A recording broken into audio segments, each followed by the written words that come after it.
Next, o banco digital que faz acontecer. Olá, boa noite. Boa noite. A sensação de insegurança nas grandes cidades causou o aumento da procura por carros blindados. Em São Paulo, em apenas 3 horas, uma quadrilha fez 6 vítimas. As ações foram registradas por câmeras de segurança. O carro vermelho chega em alta velocidade e fecha a passagem da rua. Um dos criminosos já desce com a arma apontada para o carro de trás. Ele revista o motorista e rouba pertences. Em seguida, vai até o outro carro, obriga os passageiros a descer e foge com o veículo. Neste outro flagrante, 2 suspeitos agem de maneira parecida. Só não conseguem levar o carro porque é blindado. Apesar dos disparos, a vítima escapa. Segundo a Secretaria de Segurança, de janeiro a junho, 18.500 carros foram roubados no estado de São Paulo, 23% a mais do que em 2021. Muitos motoristas têm buscado mais segurança. Uma das opções, apesar de não ser barata, é a blindagem dos veículos. Só no primeiro semestre, 11.700 carros foram blindados em todo o país, um aumento de 8% em comparação ao mesmo período do ano passado. O estado de São Paulo lidera o ranking. Em seguida, Rio de Janeiro, Rio Grande do Sul e Minas Gerais. E para a gente ter uma ideia do processo, todo o acabamento interno do veículo é trocado por um tecido à prova de bala. Esse revestimento amarelo que a gente vê aqui. Os vidros também são substituídos por outros bem mais resistentes. Um serviço que pode custar mais de R$60 mil. Bom, passando pelo processo de remontagem, o carro está pronto para situações de risco. A recomendação não é só para quem tem carro blindado, mas também para quem está no trânsito. Pare sempre com uma distância do carro da frente, porque só esse ato já faz com que a pessoa que tenha uma intenção de fazer qualquer coisa contra você, perceba que você está atenta. No caso do blindado, a ideia de você parar é que se caso ele atentar e atirar no seu carro, você tenha condições de sair. Foi depois de passar por um arrastão com a esposa e a filha que Alexandre resolveu comprar um carro blindado. Simplesmente vulnerável a qualquer coisa, não tem o que fazer. Vale cada centavo, sem dúvida. Veja agora outros destaques do dia. Pesquisa mostra a queda do desemprego em 22 estados. Escritor jurado de morte por líder iraniano é atacado com golpe de faca em Nova York. Polícia liberta a influenciadora digital que era agredida e mantida em cárcere pelo namorado. E a misteriosa morte de 2 irmãos por envenenamento. A suspeita é uma vizinha.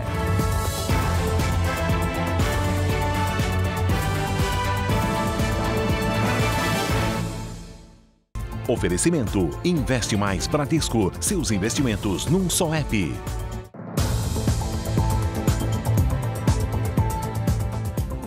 A partir de hoje, quem passar trote na polícia ou nos bombeiros no estado de São Paulo vai pagar multa, e uma multa bem alta. Mais de R$2 mil. O dinheiro arrecadado será usado para melhorar os serviços de emergência e também em campanhas de educação contra essa prática lamentável. O dia inteiro, a semana toda. Um batalhão pronto para ouvir e providenciar socorro imediato. Polícia Militar Emergência? Só na Central da Polícia Militar de São Paulo são 1.200 pessoas e mais de 55 mil chamadas por dia em todo o estado. Só que entre as ligações que realmente precisam de atendimento de emergência, tem sempre aquelas que usam a linha para outra finalidade. Polícia Militar Emergência?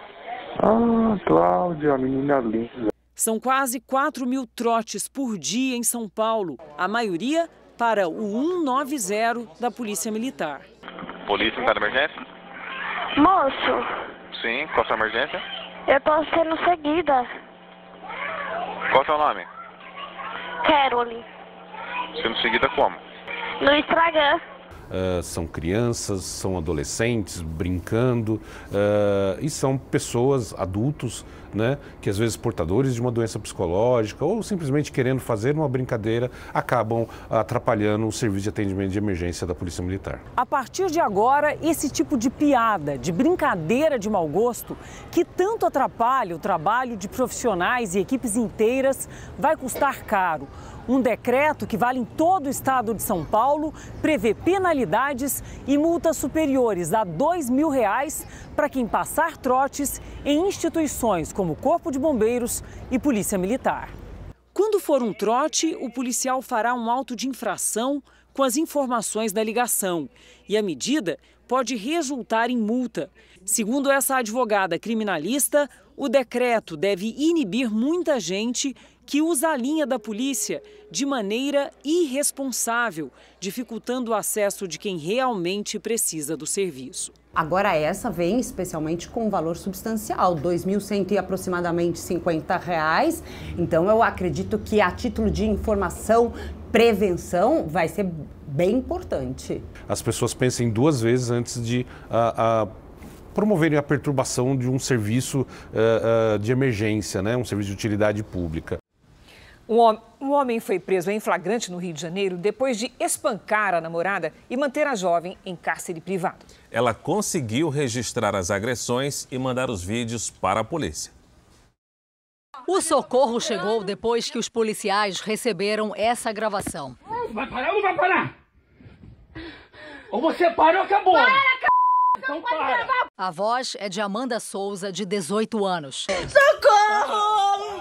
Nas fotos, ela aparece com o rosto machucado. Amanda enviou os registros para um aplicativo de mensagens da delegacia do bairro de Marechal Hermes, na zona norte do Rio. Eu só quero ir embora! O namorado de Amanda, o Wanderley da Conceição, conhecido como Bambam, parece não se importar com a gravação. E enquanto a namorada pede para ir embora, ele nega qualquer atitude violenta. Chorando sem eu ter feito nada, fazendo escândalo. Aqui, ó, de novo, fazendo escândalo. Amanda também postou em redes sociais fotos e vídeos das marcas no corpo. Me ajuda, por favor. Os dois namoravam há 5 meses e moravam juntos havia 4. Ele se passa a ser uma pessoa muito boa, ele se passa a ser uma pessoa muito calma. Então, a pessoa que ele como é que eu posso dizer, manipula as pessoas do que ele é de verdade, entendeu? A pessoa agressiva. Segundo a vítima, que trabalha como modelo, foram 2 dias trancada dentro de casa. O Wanderley foi preso em flagrante. Ele foi autuado por lesão corporal e cárcere privado. Ele diz que nunca agrediu, que ela que o agredia, e usando aqueles termos, que ela é surtada, que ela é maluca, que ela é isso, que por si só já é a caracterização de violência psicológica contra a mulher, né? Ele tentar humilhar, tentar rebaixar a mulher psicologicamente para manter ela sob o controle. Essa não é a primeira vez que o Wanderley é acusado de violência contra a mulher. Há 15 anos, ele agrediu a própria mãe e foi alvo de um inquérito policial. Depois disso, outras 2 ex-namoradas também registraram ocorrências de agressão. Mas só agora ele foi preso. Amanda solicitou à justiça uma medida protetiva contra o ex-namorado. A denúncia da jovem é mais uma entre as mais de 43 mil registradas no Brasil só esse ano. O Wanderley vai ficar preso até a audiência de custódia. Muito aliviada de saber que, tipo assim, eu vou sair e ele não vai me perseguir. Hoje eu tô cansada de sofrer. Eu só quero paz, sabe? O Jornal da Record não conseguiu localizar a defesa de Wanderley da Conceição. No Rio Grande do Sul, a Polícia Civil indiciou pela 2ª vez um homem de 31 anos por plágio. Ele teria falsificado documentos de pós-graduação e mentido sobre os títulos no currículo. João Riel Manuel Rubner Nunes Vieira Teles de Oliveira Brito não tem 2 desses sobrenomes no atual documento de identidade. O inquérito mais recente investiga uma tese de pós-doutorado que ele diz ter feito enquanto estudava em uma universidade italiana. A universidade não confirma sequer a matrícula.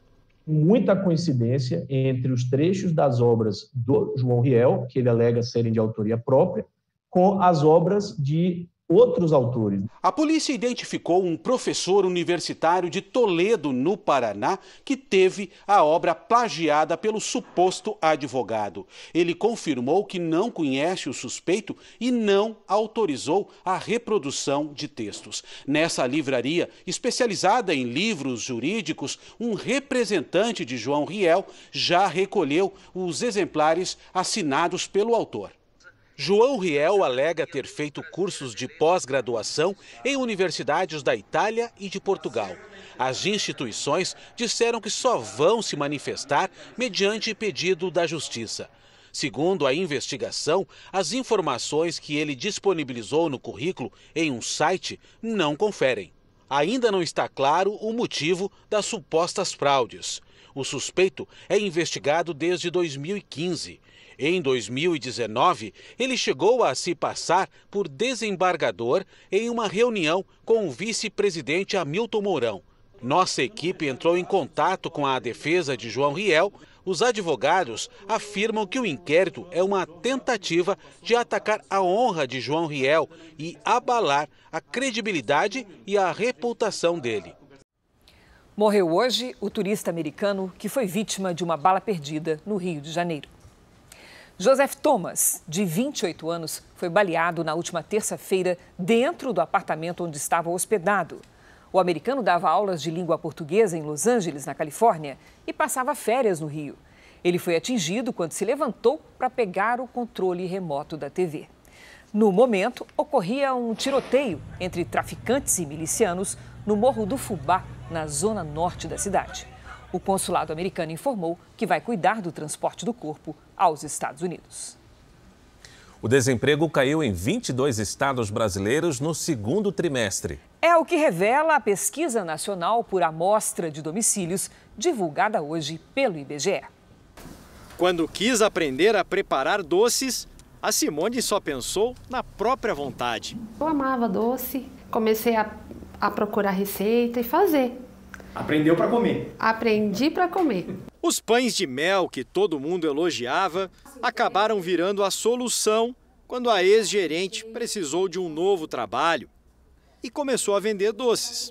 Ele garante o estudo dos meus filhos, as despesas da casa, tudo, né, geral, despesa total. Paga minhas contas, com muito trabalho. A situação da Simone é igual à de milhões de brasileiros. 40% das pessoas que trabalham estão na informalidade, um recorde. Mas também tem sido um caminho para muita gente que estava parada. Com mais gente trabalhando assim, sem registro ou com carteira assinada, o desemprego está diminuindo. Na média nacional, caiu de 11,1% no primeiro trimestre do ano para 9,3% no segundo trimestre. A pesquisa do IBGE confirma a recuperação de empregos no país, mas ao mesmo tempo mostra as desigualdades que existem no mercado de trabalho. O Nordeste tem as maiores taxas de desemprego. Na Bahia, chega a 15,5%. Em Pernambuco, 13,6%. Santa Catarina tem o menor índice, 3,9%. E o Mato Grosso, 4,4%.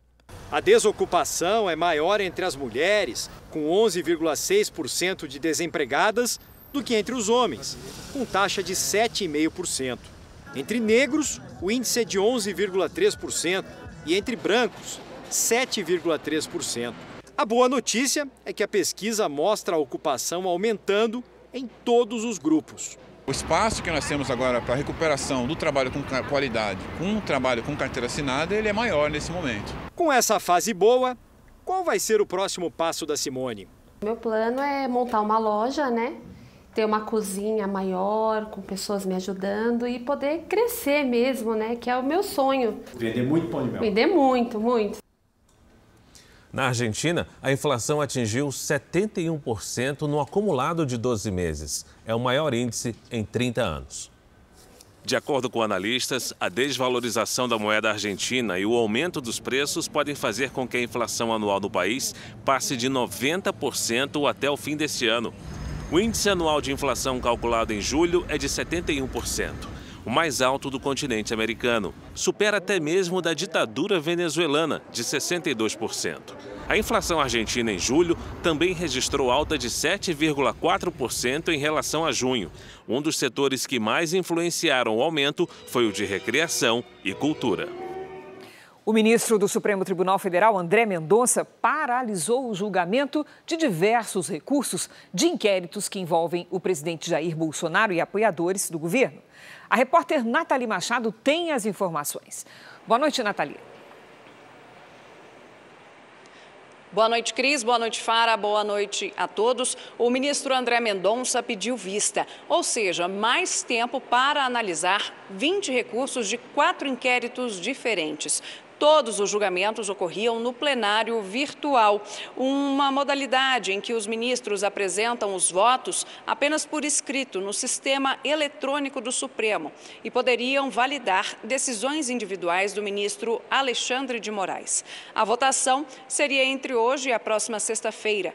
Entre os recursos, um faz parte do inquérito que apura se o presidente Jair Bolsonaro divulgou uma apuração sigilosa da Polícia Federal. O outro investiga uma fala de Bolsonaro relacionada à AIDS e à vacina contra a Covid.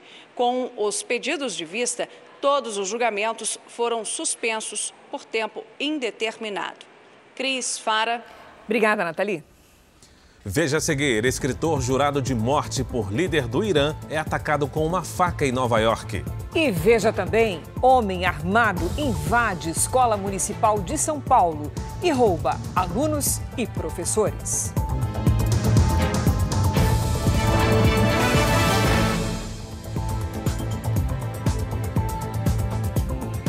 O escritor britânico de origem indiana, Salman Rushdie, de 75 anos, foi atacado com uma faca durante um evento em Nova York. Ele sofreu ferimentos graves no pescoço. O autor vive sob forte esquema de segurança desde 1989, quando se tornou alvo de uma condenação do Ayatollah Khomeini, do Irã. Imagens publicadas em redes sociais mostram o público tentando socorrer o escritor durante um evento na cidade de Chautauqua, em Nova York. Uma médica da plateia fez os primeiros socorros.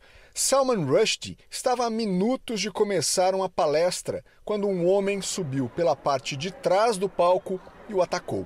Rushdie foi imediatamente levado para o hospital. Policiais conseguiram prender o agressor logo em seguida. Ele também chegou a ferir o apresentador do evento, que sofreu um corte na cabeça. Ainda não há informações sobre quem é o agressor.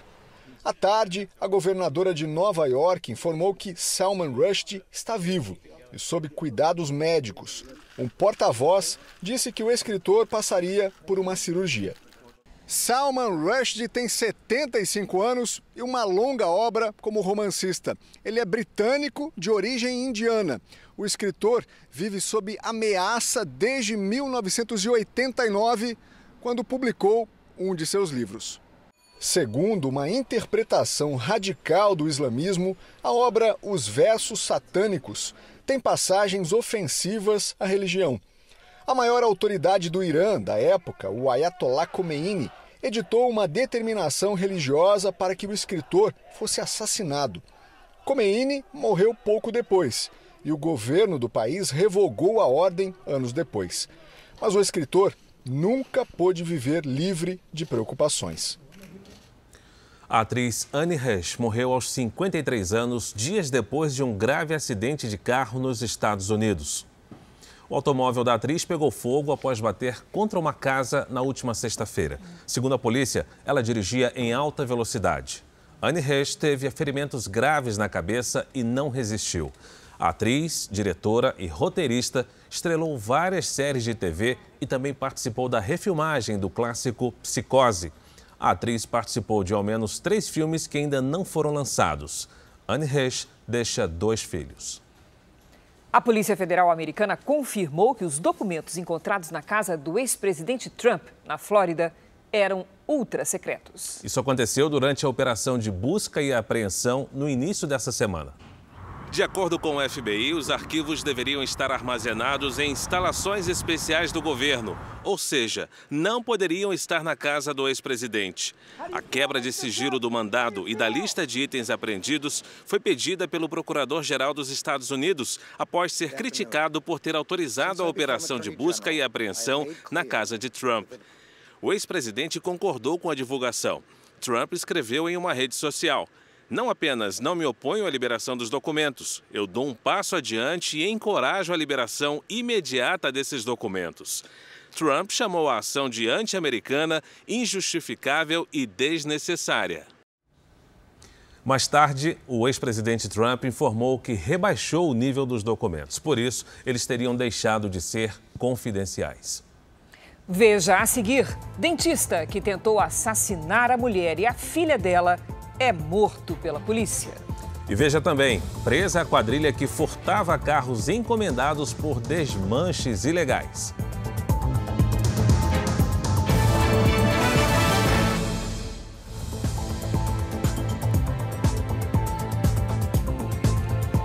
No México, equipes de resgate alcançaram as condições necessárias para entrar na mina que desabou há 9 dias no norte do país.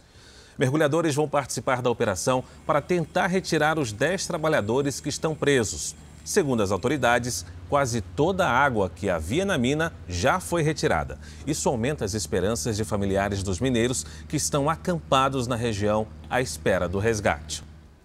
A Inglaterra declarou situação de seca em metade do território do país. Há um mês, a Inglaterra sofre com altas temperaturas e baixa umidade. A nascente do rio Tâmisa, o principal rio do Reino Unido, praticamente desapareceu. As altas temperaturas e a estiagem levaram cidades no sul da Inglaterra a recomendar a suspensão do uso de mangueiras para a limpeza e também nos jardins.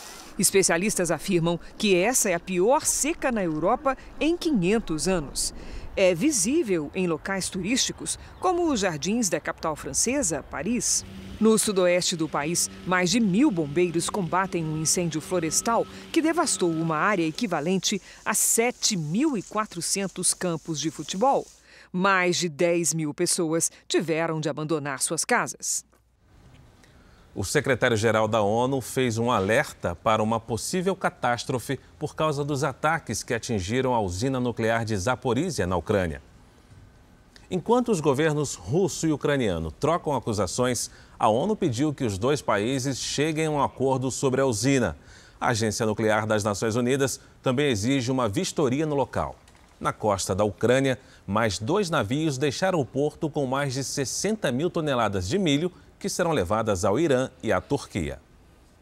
E na Itália, bombeiros resgataram um homem que ficou preso em um túnel. Segundo a polícia, criminosos cavavam o túnel para chegar até o cofre de um banco na região oeste de Roma. O trabalho de resgate durou cerca de 8 horas.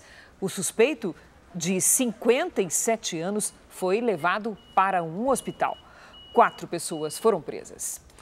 Sexta-feira com menos frio e sem estragos, depois de uma semana de transtornos causados pela passagem de um ciclone. Hora da gente conversar com a Lidiane Sayuri. Boa noite, Lid. Como é que vai ser o final de semana de todo o Brasil? Vamos lá, Cris. Boa noite para você, Fara. Boa noite a todos que nos acompanham. Com tempo firme e aumento da temperatura na maior parte do Brasil. O ciclone extratropical já está no oceano e o ar seco no interior do Brasil impede a formação de nuvens. No sábado, o sol aparece entre o Rio Grande do Sul e o interior do Nordeste, no Centro-Oeste e em boa parte da região Norte. No Sul e no Sudeste, o nevoeiro logo cedo reduz a visibilidade, principalmente nas serras. No litoral do Nordeste, tem alerta para alagamentos e deslizamentos entre o Recôncavo Baiano e o Rio Grande do Norte. Do Ceará até o norte do Amazonas, chuva passageira. Em Porto Alegre, máxima de 22 graus neste sábado. No Rio de Janeiro e em Salvador faz 26. Em Goiânia e Manaus, 33 e até 35 em Porto Velho. Em São Paulo, aproveitem para secar a roupa e fazer tudo o que exija tempo firme. Na quarta-feira volta a chover. Até lá, sol e calorzinho durante as tardes. No fim de semana, máximas de 24 e de 25 graus. Fara, Cris, bom fim de semana. Obrigado, Lid. Bom descanso, Lid. Eleições 2022. Vamos ver o que os candidatos à presidência fizeram nesta sexta-feira. O presidente Jair Bolsonaro, candidato à reeleição pelo Partido Liberal, começou o dia com uma visita ao Sol Nascente, uma das regiões mais pobres do Distrito Federal.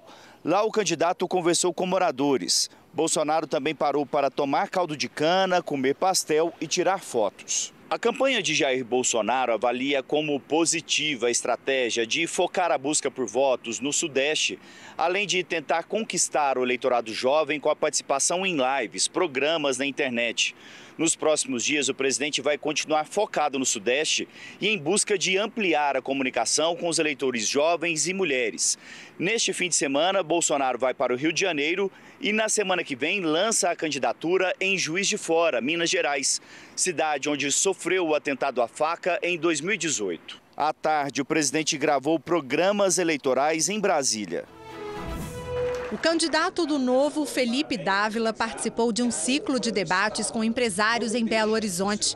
Dávila disse que, se for eleito, a meta de seu governo será erradicar a pobreza extrema em 4 anos e reativar a economia. Como retomar o crescimento da economia, da renda e do emprego? Essa é a única questão importante. Sem essa, nós não vamos resolver as outras questões, por exemplo, a questão social da fome. Não tem como resolver esses problemas se a economia não voltar a crescer. Quem também participou do evento foi o candidato do PDT à presidência, Ciro Gomes. Entre os temas que ele abordou está o momento econômico do Brasil, o endividamento de empresários e das famílias. O que está acontecendo com o Brasil? Quem são os responsáveis por essa tragédia social e econômica? Mostrar a natureza do problema e propor soluções práticas, dizer o prazo de resolução disso e de onde vem o dinheiro. O candidato do PROS, Pablo Marçal, não teve agenda pública de campanha. Em entrevista, ele falou sobre a disputa judicial pelo comando do partido. A antiga direção foi reconduzida ao comando e, segundo ele, teria feito transferências bancárias de R$1 milhão sem justificativa. Já a direção alega que cumpriu a legislação ao transferir o dinheiro para o Instituto do partido. O que existe agora é uma guerra, eu não sei que dia que essa guerra vai acabar. Eu espero que essa guerra termine antes de começar a eleição, porque se não terminar, a gente vai ver mais um partido político deixando de existir. Os candidatos Luiz Inácio Lula da Silva, do PT, Simone Tebet, do MDB, Roberto Jefferson, do PTB e Soraya Tronic, do União Brasil, não tiveram agenda pública de campanha. O ministro do Supremo Tribunal Federal, Dias Toffoli, pediu ao governo que explique decretos que tornariam possível a convocação das polícias militares pelas Forças Armadas em casos de emergência. O presidente Bolsonaro e a Advocacia Geral da União devem explicar o decreto em 5 dias. Mesmo o prazo para a Procuradoria-Geral da República dar seu parecer sobre o caso. A reclamação ao Supremo foi feita por partidos da oposição ao presidente Bolsonaro. A alegação é que a Constituição assegura somente aos governadores o comando das polícias militares. Também nesta sexta-feira, o governo federal atendeu ao pedido do Tribunal Superior Eleitoral e autorizou o reforço da segurança das eleições pelas Forças Armadas. O procedimento é comum no dia de votação e os oficiais colocados à disposição pelo Ministério da Defesa deverão atuar em locais determinados pelo TSE, como nas cidades em que o transporte das urnas tem de ser feito de barco, por exemplo. O Tribunal Superior Eleitoral autorizou a inclusão dos 9 indicados ontem pelo Ministério da Defesa para atuar na fiscalização dos códigos de programação das urnas eletrônicas.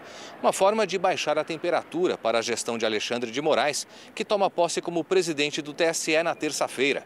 Além do presidente Bolsonaro, a quem convidou pessoalmente, o ministro também chamou todos os ex-presidentes da República para a cerimônia. Em Belo Horizonte, uma mulher sobreviveu depois de levar 5 tiros do próprio marido. A filha dela também foi atingida e está fora de perigo. Foram os vizinhos que chamaram a polícia após ouvir disparos e gritos de socorro vindos desta casa. Os policiais disseram que foram recebidos a tiros pelo homem que ameaçava as 2 mulheres. Fernando Mares, de 55 anos, baleado, não resistiu aos ferimentos. Naquele momento, o dentista já havia atirado na perna da enteada, de 24 anos, e também disparado contra a mulher, de 54. A esposa dele recebeu 5 disparos, a maioria na região torácica e um disparo na região da face. As duas mulheres foram socorridas com vida e estão internadas em um hospital de Belo Horizonte que não forneceu informações sobre o estado de saúde delas. O dentista e a companheira estavam juntos há cerca de 4 anos e não há registros de violência doméstica na polícia. Os vizinhos preferem não se identificar. Dizem apenas que o casal tinha uma rotina normal. Muito bacana, tranquilo, um cara bom de conversa. Parece que eles andavam brigando ultimamente, mas a gente nunca imaginou que ele ia fazer uma coisa dessa. A perícia esteve na casa e encontrou câmeras de segurança que podem ter registrado o crime. A arma usada pelo dentista foi apreendida.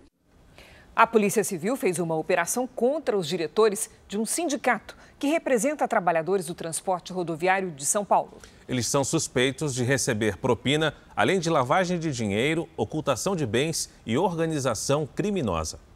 Um Aras, no interior de Sergipe, foi um dos alvos da polícia. É propriedade do presidente do Sindicato dos Motoristas e Trabalhadores em Transporte Rodoviário Urbano de São Paulo. O Aras é do Valdevan 90, na cidade de Arauá, no Sergipe, e nós encontramos lá 50 cavalos de raça. Tem um cavalo ali avaliado em 2 milhões de reais.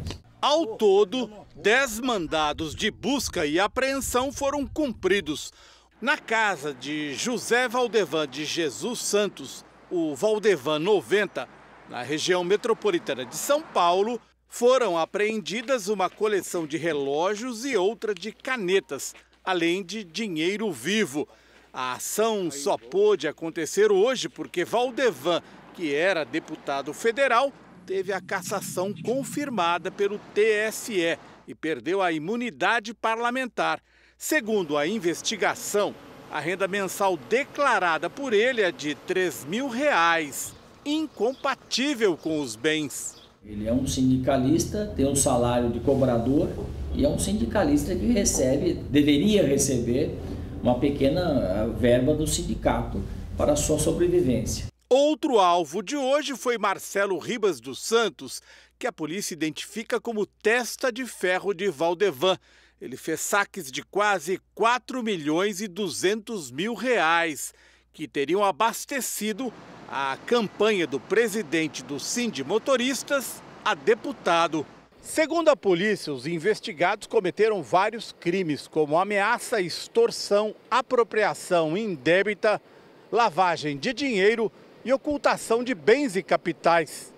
No celular de um dos diretores do sindicato, Francisco Xavier da Silva Filho, o Chico Rico, a polícia diz ter encontrado uma planilha com os valores da propina arrecadada por Valdevan e outros 16 dirigentes, R$ 1.270.000 por mês. Esse dinheiro seria pago por empresas que prestavam serviços para o sindicato em troca dos contratos. Essas propinas, nós apuramos no inquérito policial, que elas são provenientes de empresas que fornecem cestas básicas, planos de saúde, planos odontológicos e outros benefícios também que são ajustados com as empresas de ônibus. Em nota, o sindicato disse que se coloca à disposição das autoridades, que o inquérito ainda está em andamento e que os investigados ainda não tiveram acesso aos detalhes. O presidente do sindicato, José Valdevan de Jesus Santos, afirmou em nota que os itens apreendidos na casa dele não têm valor financeiro relevante. Ele também nega ser dono de um cavalo avaliado em R$ 2 milhões e diz que a operação da polícia é uma represália à atuação dele como sindicalista. Francisco Xavier da Silva Filho disse desconhecer a suposta planilha com os valores de propina que teria sido encontrada no celular dele. Marcelo Ribas dos Santos não foi localizado. Mais de 500 casos de brigas em casas noturnas foram registrados no país somente no primeiro semestre. São quase 3 por dia.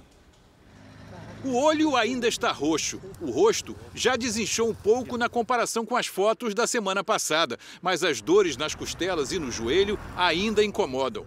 Consequências das agressões que o Ricardo sofreu nesta casa noturna, num bairro nobre da região central de Campinas, interior de São Paulo. Já era madrugada de sábado, 6 de agosto. O Ricardo conta que dentro da casa noturna só estavam ele e 2 amigos. Na hora de pagar a conta, houve um desentendimento com os seguranças, que ele não sabe explicar muito bem como aconteceu. O fato é que os 3 começaram a ser espancados lá dentro. Conseguiram sair, mas aqui do lado de fora, as agressões continuaram. Eles me perseguiram até um certo local, mais ou menos uns 2 ou 3 metros. Um se identificou como polícia, mandou parar, que socorresse iria atirar. Aí um me deu um mata-leão, me jogou no chão, né? Ele conta que fotografou os agressores, mas teve o celular levado e agora faz parte das estatísticas de violência em casas noturnas do país. Só nos primeiros 6 meses do ano, o Ministério da Mulher e dos Direitos Humanos registrou em todo o país 508 casos de agressões, ameaças e estupros em casas noturnas, quase 3 ao dia. Em São Paulo, no mesmo período, foram 125. As investigações vão esclarecer se os seguranças da casa noturna, onde o Ricardo foi agredido, estavam em situação regular. Segundo a Federação das Empresas de Segurança, há 2.400 empresas legalizadas no país, mas perto de 5.000 atuam na clandestinidade. São os famosos bicos, o amigo do amigo, profissionais que já foram de forças de segurança, até ex-vigilantes também que não conseguiram mais colocar o seu curso em dia. Em São Paulo, uma lei estadual obriga casas noturnas, bares e locais que abrigam eventos a ter na entrada um cartaz com o nome da empresa de segurança. Os frequentadores devem ficar atentos a esse detalhe. O seu profissional deve estar identificado, sempre com um crachá, o uniforme da empresa, ou terno e gravata, para que ele possa exercer aquela atividade. A Justiça manteve a prisão dos suspeitos de aplicar um golpe milionário na herdeira de um dos maiores colecionadores de arte do Brasil. A polícia investiga agora outros crimes que podem ter sido cometidos pela família. Os computadores foram apreendidos no apartamento da suposta vidente Rosa Stanesco. Os investigadores procuram mais informações sobre o golpe com obras de arte milionárias e outros crimes. A atriz Sabine Boguete, o filho de Rosa, Gabriel Nicolau, e a prima Jaqueline Stanesco também foram presos suspeitos de terem participado. Esse carro importado, avaliado em R$250 mil, também estava na casa da suposta vidente e está em nome de um dos filhos dela. Segundo a polícia, uma forma de lavar o dinheiro dos golpes. Diana Stanesco, meia-irmã de Rosa, também teria carros registrados em nomes de 2 ex-namorados.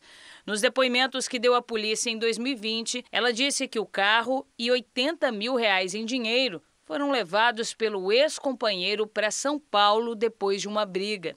Uma moto e um carro também teriam sido roubados por outro ex-namorado. Diana ainda é investigada por injúria racial e falsidade ideológica. Em abril, ela chegou a ser presa por extorquir dinheiro e ameaçar uma cliente, mas recebeu o benefício de responder em liberdade. Agora é considerada foragida. A lista de denúncias envolvendo a família Stanesco não para de crescer. Eles são investigados pelos mais variados crimes. No mais recente, 2 ex-funcionárias procuraram a polícia e disseram ser vítimas de injúria racial.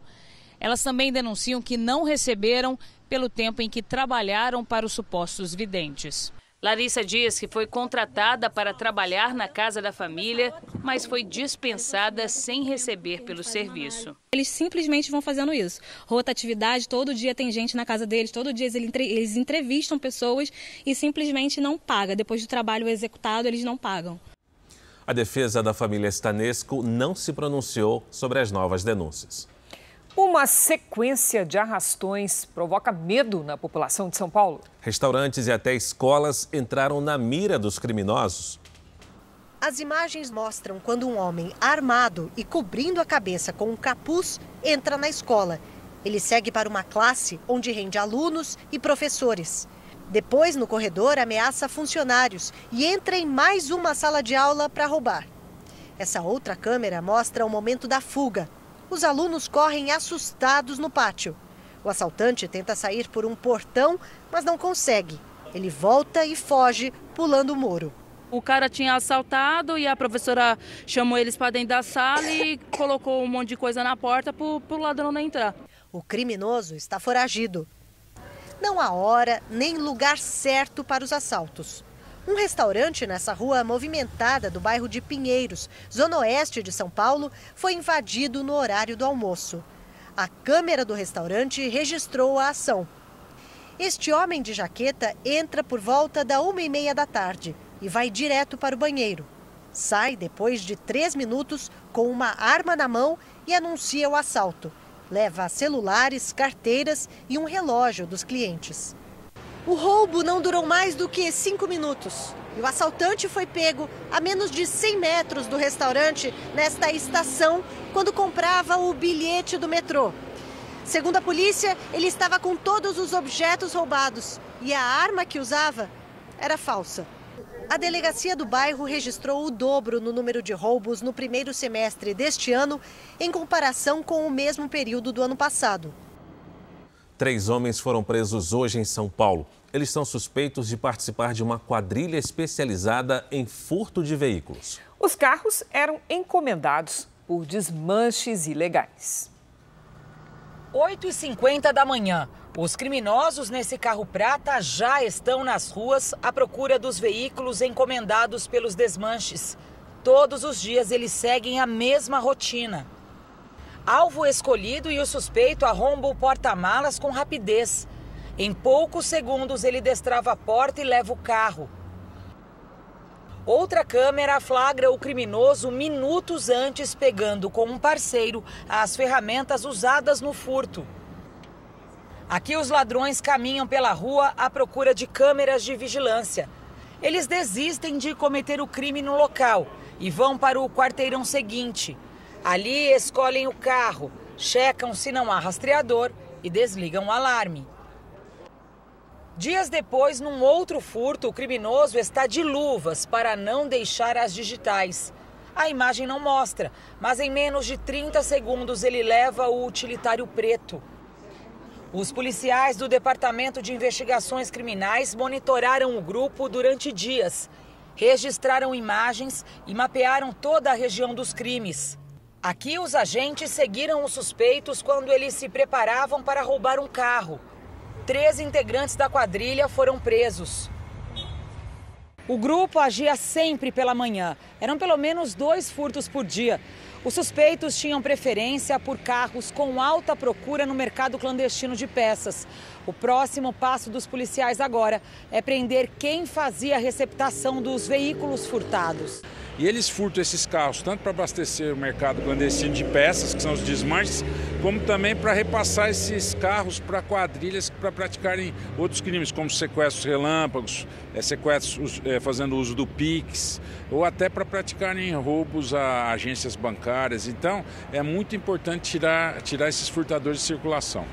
Nos 6 primeiros meses do ano, o furto de veículos disparou no estado de São Paulo e deixou quase 44.300 vítimas, número quase 20% maior do que no mesmo período de 2021. Um grupo de pesquisadores da Bahia avalia as consequências de um possível avanço do mar até o fim do século, causado pelo aquecimento do planeta. Alguns fenômenos já foram observados no estado e as cidades do litoral brasileiro podem ser afetadas. Ruas, cidades inteiras no Brasil completamente alagadas. Um estudo feito por pesquisadores da Bahia avalia o que pode acontecer caso o mar avance sobre áreas costeiras nas próximas décadas. Os pontos em vermelho no mapa dão a dimensão do território que seria perdido em Salvador. De acordo com especialistas, se a temperatura da Terra aumentar 1,5 graus até o fim do século, o mar deve avançar 55 centímetros em 2100. Parece pouco, mas a exemplo de Salvador, a quantidade seria suficiente para encobrir pontos turísticos, como o Mercado Modelo ou Porto da Barra. Para monitorar os riscos e impactos causados pela elevação do mar, um grupo de trabalho foi criado na capital baiana. A ideia é se antecipar ao que pode acontecer nas próximas décadas. Se a gente não fizer nada, a gente vai ter um impacto econômico, social e ambiental. Ou seja, a gente pode ter água invadindo hospitais, a gente pode ter água expulsando as pessoas de suas casas. Autoridades de saúde dos Estados Unidos encontraram no esgoto de Nova York o vírus da poliomielite, que provoca a paralisia infantil. Segundo especialistas, isso indica que o vírus está circulando pela cidade. No mês passado, um adulto que não estava vacinado foi infectado e teve um quadro de paralisia. Por isso, as autoridades consideram recomendar uma dose de reforço da vacina contra a doença. A medida já foi tomada em Londres, onde crianças entre 1 e 9 anos recebem mais uma dose do imunizante. A campanha contra a paralisia infantil começou depois que as autoridades encontraram o vírus da polio no esgoto da capital da Inglaterra entre fevereiro e julho deste ano. No Brasil, o último caso da doença foi registrado em 1989. Um idoso ateou fogo na casa onde morava, no interior de Goiás, e disparou contra funcionários de uma imobiliária e de um mercado. 2 pessoas morreram e 2 ficaram feridas. Depois dos crimes, o atirador tirou a própria vida. A pedido da polícia, todo o comércio da cidade foi fechado. A ordem era para que as pessoas ficassem em casa até que Valdivino Cordeiro dos Santos, de 62 anos, fosse encontrado. O ataque de fúria começou na casa dele, em Pameri, cidade a 200 quilômetros de Goiânia. Ele colocou fogo no imóvel. Eu achei que ele tinha saído e aconteceu um acidente, né? Inclusive até eu pulei o muro para tentar apagar o fogo, mas cheguei lá e já estava tudo destruído já.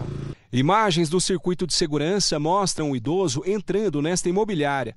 Ele atirou em 3 funcionários que estavam no local. 2 morreram e uma está internada. Eu achei que fosse batida de tapete. Estava fone de ouvido, abafou bastante o som. O atirador seguiu para um mercado, disparou contra uma funcionária e fugiu em seguida. Ele então foi até a porta de um posto de saúde do município e tirou a própria vida. A polícia acredita que o crime tenha sido premeditado. O idoso estaria passando por dificuldades financeiras. A imobiliária teria conseguido na justiça uma ordem de despejo da casa onde Valdivino morava, por falta de pagamento de aluguel. Além disso, ele estaria sendo cobrado por dívidas no mercado. Não foi um atirador aleatório, isso foi até veiculado na cidade no início, o que gerou um temor muito grande, né? Mas não, isso a gente sabe que ele agiu de forma direcionada. O que parecia um ato de solidariedade virou caso de polícia na Bahia. Uma família foi envenenada depois de comer alimentos deixados na porta de casa. Os investigadores ainda não sabem o motivo, mas uma vizinha é a principal suspeita e está presa. É o que você vai ver na reportagem de hoje da nossa série especial.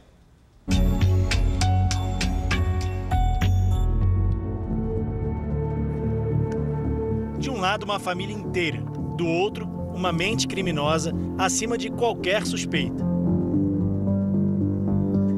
As vítimas eram irmãos, Rafael e Davi. Rafael tinha 29 anos e Davi, o caçula, 26. Os 2 morreram envenenados e, por pouco, o plano não levou toda a família à morte. Mas quem teria interesse em fazer isso? E como arquitetou o crime? Um saco de farinha. Foi só isso que os investigadores receberam como prova do assassinato. Mas a polícia da Bahia acreditou que poderia desvendar o caso. Até porque a gente foi abordado por uma pessoa na rua e fora do contexto, porque a gente estava fazendo uma outra diligência. O irmão da vítima veio para cá porque o investigador entendeu que aquilo dali poderia ser, sim, um homicídio. O irmão das vítimas era Daniel. Se tivesse comido com os irmãos naquela noite, como costumava fazer, Daniel provavelmente estaria entre os mortos. Ele sobreviveu porque decidiu ir até a casa dos irmãos só no dia seguinte. Daniel é uma peça-chave nessa história, porque foi ele quem encontrou o saco de farinha pela metade dentro da casa e entregou ao policial. Mas a polícia ainda precisava ter certeza de que havia acontecido um crime e saber quem cometeu. Quando chegou em casa, Daniel ainda tentou socorrer os irmãos, mas já não dava mais tempo. Eu automaticamente acionei a SAMU, porque Rafael não respondia nada, não respirava. Eu cheguei no dia seguinte, ficou passando mal na madrugada toda, passando mal, os 3. Porque o Roberto lá na casa dele, que é o do lado, e Rafael e Davi em casa passando mal. Os policiais da Delegacia de Homicídios da Bahia passaram a ouvir testemunhas e descobriram que não havia só farinha na sacola deixada pelo assassino na porta da casa da família. Além da farinha, tinha também macarrão instantâneo e 3 latas de sardinha. Os alimentos haviam sido colocados ali como uma doação.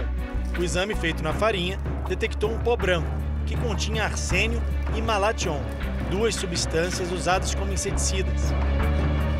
Como não sabiam disso, os irmãos pegaram a sacola e prepararam a comida na hora. A família sempre morou nesse bairro simples, aqui na periferia de Salvador.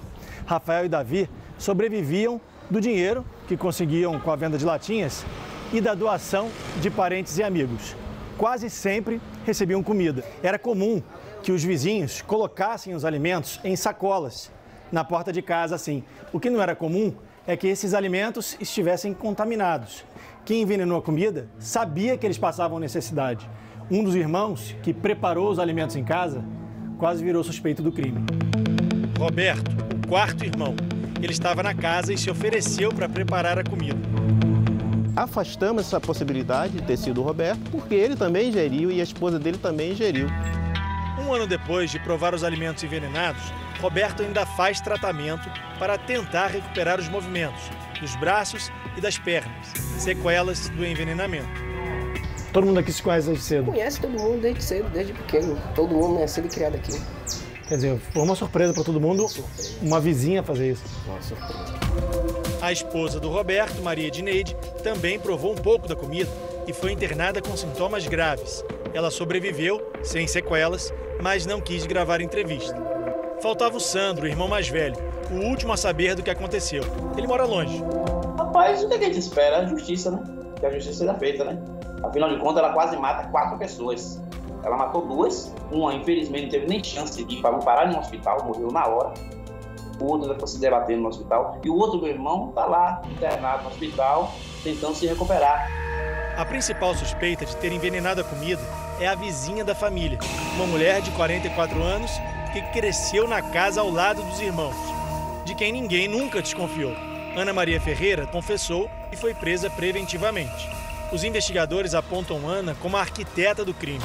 Foi uma coisa pensada, foi uma estratégia, justamente. Não há sombra de dúvidas em relação a isso. O objetivo dela era alcançar o Davi, mas ela não imaginava que esses alimentos também terem sido consumidos pelos outros integrantes da família. Os próprios termos da denúncia é nesse sentido. Houve uma premeditação, houve uma articulação. No primeiro atendimento, no primeiro momento que a Defensoria teve com ela, ficou demonstrado, né, pelos agentes mesmo da unidade prisional e pela conversa que a gente teve, que aparentemente é possível que ela tenha algum transtorno mental. Enquanto isso, a família tenta manter a vizinha atrás das grades.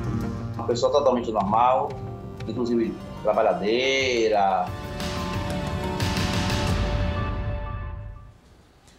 O Jornal da Record termina aqui. A edição de hoje na íntegra e também a nossa versão em podcast estão no Play Plus e em todas as nossas plataformas digitais. E à 00:30 tem mais Jornal da Record. Fique agora com o 3º episódio da temporada inédita de Reis. Boa noite para você. Excelente noite para você.